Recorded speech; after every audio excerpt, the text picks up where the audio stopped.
नमस्कार। Between the lines with Niranjan में आपका स्वागत है।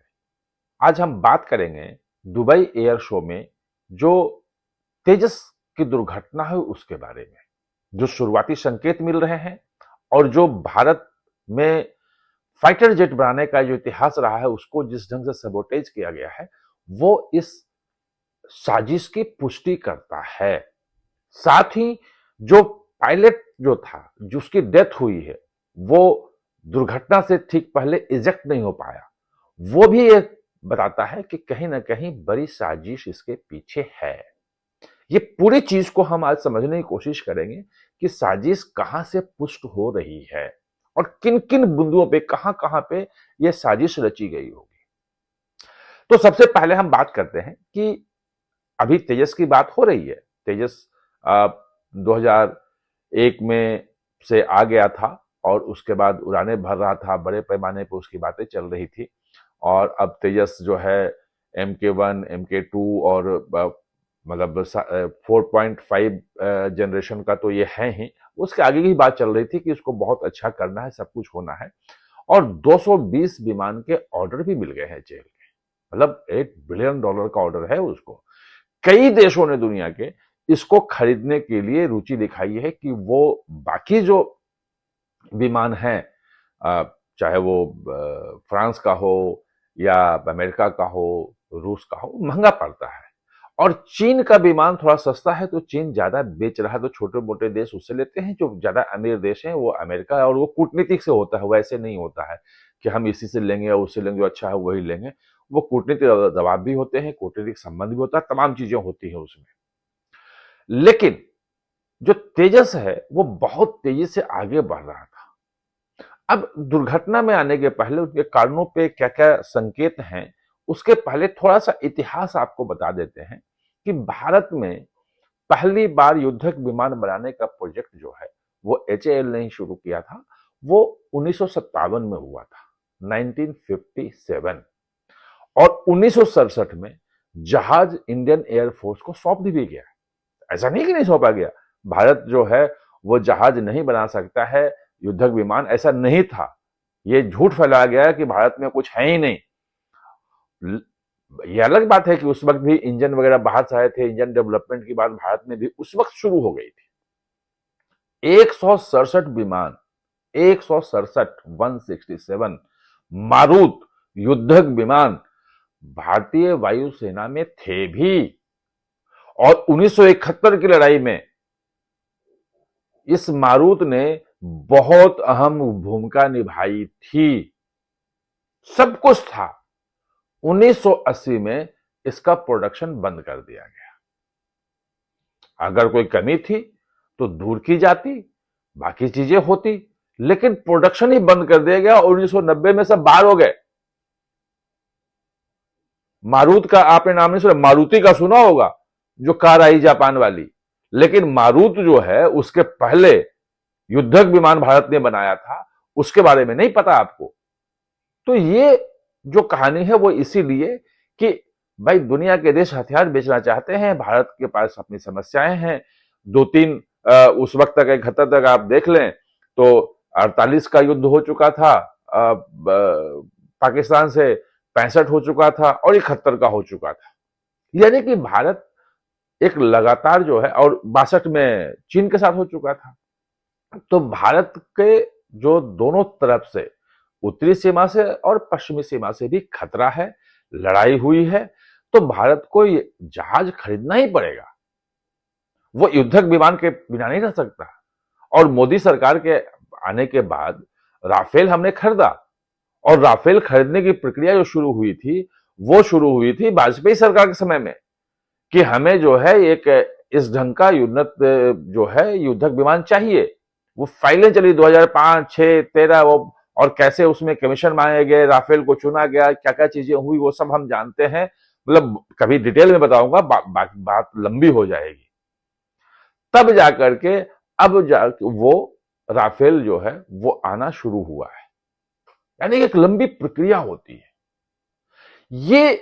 अब जो आते हैं कि ये जो हुआ, तेजस जो है वो दुर्घटना हुआ, क्या क्या हो सकता है, क्योंकि तेजस में एक खास चीज है, वो बहुत ज्यादा ऑटोमेटेड है, उसमें इलेक्ट्रॉनिक्स बहुत ज्यादा है, बिल्कुल उन्नत किस्म का है विमान ये।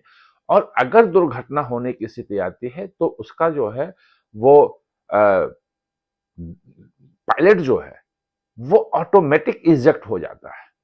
इसके पहले हुआ था 2024 में, पहली दुर्घटना जो तेजस की हुई थी वो राजस्थान में 2024 में हुई थी, और पायलट जो है इजेक्ट हो गया, सुरक्षित बच गया, विमान गिरा, कोई बात नहीं। इस बार जो हुआ पायलट भी इजेक्ट नहीं हो पाया। इसका मतलब कि कहीं उसके इलेक्ट्रॉनिक्स को जाम तो नहीं कर दिया गया।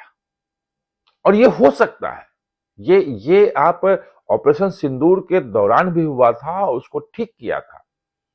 आप वायुसेना अध्यक्ष का सुन लेंगे अगर, सीडीएस का, इनफैक्ट सिंगापुर में जो कहा था कि शुरुआत में हमें कुछ झटके लगे थे ऑपरेशन सिंदूर में, लेकिन हमने उस कमजोरियों को दूर किया, और कितने विमान गिरे उससे महत्वपूर्ण नहीं है, महत्वपूर्ण यह है कि हमने कैसे जीता। वो था क्या? वो ये था कि जैसे ही राफेल या भारतीय वायुसेना के विमान उड़ने लगे तो चीन के जो चीजें थी वो उसको जाम कर रहा था, उसको तत्काल जानकारी दे रहा था कि अब आपको अगर उड़ा तो गिरा देंगे। उन चीजों को 1 दिन 2 दिन लग गए ठीक करने में। वो कैसे ठीक हुआ होगा वो बहुत टेक्निकल और अंदर की बातें हैं, वो बाहर आनी भी नहीं चाहिए, लेकिन ठीक करके फिर आपने देखा कि ऑपरेशन सिंदूर में कितना सफलतापूर्वक सब किया और ब्रह्मोस ने उसकी भूमिका निभाई। तो ये हो सकता है कि आप सैटेलाइट के माध्यम से भी कर सकते हैं। अभी यूक्रेन और रूस का युद्ध चल रहा है। आपको पता है रूस का जो स्वतंत्रता दिवस का एक समारोह था उनका अपना, वो पैरेड था, मिलिट्री पैरेड था, और रूस ने पूरे यूक्रेन के टीवी सिस्टम को सबको हैक कर लिया, और सारे टीवी में सारे प्रोग्राम कैंसिल होकर के, और सिर्फ उसका मिलिट्री परेड चल रहा था, सिर्फ मिलिट्री परेड, बाकी कहीं कुछ नहीं चल रहा था। जो भारत ने जो बनाया है अपना लेजर जो सिस्टम जो बनाया है, बाकी इजराइल के पास भी है, बाकी देशों में चल रहा है कि लेजर के छोड़ के आप कोई भी चाहे ड्रोन हो चाहे एयरक्राफ्ट हो, आप उसको गिरा सकते हैं। और अलग अलग ढंग के टेक्नोलॉजी हो रही है कि वो लेजर जाके उसको लगता है और बिल्कुल गिराता है। उसके लिए आपको मिसाइल छोड़ने की अब आगे जरूरत नहीं पड़ेगी, और वो आ गई है, भारत ने ही बनाया। इसी साल अप्रैल में उसका टेस्ट हुआ था और सफलतापूर्वक टेस्ट हुआ था। उसके बड़े वर्जन पे भी काम हो रहा है जो 1-2 साल में आ जाएगा। तीसरी बात जो कही जा रही है कि वो जहाज 2016 से तेजस जो गिरा वो था, जो जब एयर शो में जाते हैं पायलट भी बहुत अनुभवी था, एयर शो में जाने के पहले उसके कई बार जो है उसकी प्रैक्टिस होती है, और वहां भी सुबह उड़ा था और दोपहर बाद वाले में गिर गया।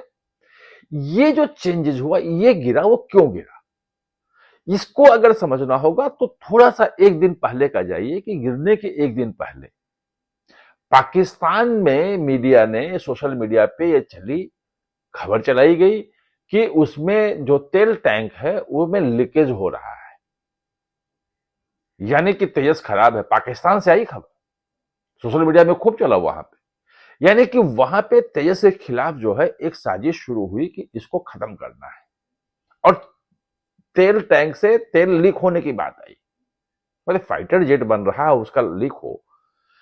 भारत सरकार ने, पीआईबी जो है प्रेस इंफॉर्मेशन ब्यूरो, उसने बाकायदा फैक्ट चेक जारी किया कि ये जो चल रहा है सोशल मीडिया पे, क्योंकि भारत में भी कई लोग चलाने लगे थे कि लीक हो रहा है, लीक हो रहा है। जो आप जानते हो कि जो लोग हैं वो चलाते हैं, और कौन कौन लोग हैं आप जानते हैं, कि ये जो है वो गलत है, ऐसा कुछ नहीं हुआ।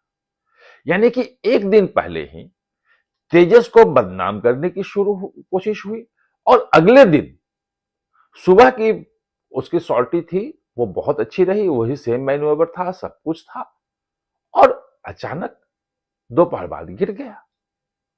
वो जो ये गिरा है, और भारत को जो आप जानते ही हैं कि अभी रूस ने जो है वो अपना 5th जनरेशन फाइटर जेट जो है वो सुखोई 57 वो देने के कह दिया है कि हम पूरा भारत को टेक्नोलॉजी भी ट्रांसफर कर रहे हैं। आप जानते ही हैं कि अभी रूस ने यानी कि टेक्नोलॉजी ट्रांसफर होने के बाद कि भारत एक बड़ा निर्यातक बन जाएगा। अभी भी लगभग 1000 चीजों के आइटम्स जो हैं उसका आयात पे रोक लगा दिया, भारत में बन रहा है, लाखों करोड़ का उद्योग है, 25,000 करोड़ का एक्सपोर्ट कर रहा है। जो पहले सारा का सारा इंपोर्ट होता था, भारत अब 25,000 करोड़ का एक्सपोर्ट कर रहा है डिफेंस इक्विपमेंट्स का, डिफेंस में। और अगले 4-5 साल में इसको 50,000 करोड़ पहुंचाना है। तो वो भारत की जो चीजें थी, जो मिलिट्री ताकत के रूप में भारत आ रहा था और एक सेल्फ सफिशिएंट बन रहा था, उसको कहीं ना कहीं सबोटाज करने की ये घटना है। और मैंने सारी चीजें आपको बताई हैं कि क्या क्या चीजें हो सकती हैं। उसमें यह भी हो सकता है कि उसके फ्यूल में कुछ ऐसी चीज मिला दी गई हो कि दूसरी बार जब वो एयर शो में गया और उसके जो ईंधन है उसमें कुछ ऐसी चीज मिला दी गई हो कि पूरा इंजन जाम कर गया हो। ये सब चीज जांच की बात है, जो प्रूफ मिलेंगे वो मिलेंगे, लेकिन सारी स्थितियां मैंने आपके सामने रखी। आप हमारे साथ जुड़े, इसके लिए बहुत बहुत धन्यवाद। और हाँ, चैनल को सब्सक्राइब करना ना भूलें, इसका बेल आइकन दबाएं ताकि नया वीडियो कोई भी आए तो उसका नोटिफिकेशन समय पे